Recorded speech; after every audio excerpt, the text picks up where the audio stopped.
ખેડૂતોનો અવસર એટલે કૃષિ મેળો. ભારતભરના ખેડૂતો કહી રહ્યા છે કે ભાઈ હું ખેડૂત છું અને આ કૃષિ મેળો મારો છે.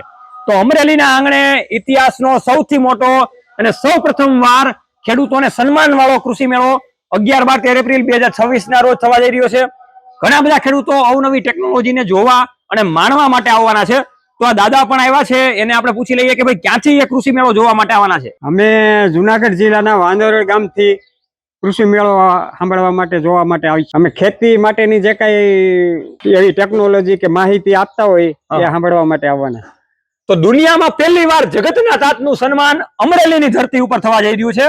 તો આવી જાઓ 11, 12, 13 એપ્રિલ. સ્થળ છે લાઠી બાયપાસ ચોકડી પાસે, HP ના પેટ્રોલ પંપની સામે. સવારે 9 કલાકથી લઈને સાંજના 7 વાગ્યા સુધી આ કૃષિ મેળાનો જમાવડો તમારે લેવાનો છે. દર 1 કલાકે લકી ડ્રો થવાનો છે, જેમાં ખેડૂતોને ઘણા બધા હજારો રૂપિયાની ઇનામો પણ મળવાના છે. જે ખેડૂતો આ કૃષિ મેળાની અંદર કોઈ પણ સાધન સામગ્રી, દવા, બિયારણ, ખાતર બુક કરાવશે તો એને 3000 રૂપિયાથી લઈને 50,000 રૂપિયા સુધીનું ડિસ્કાઉન્ટ અમરેલીની ધરતી ઉપર મળી જશે.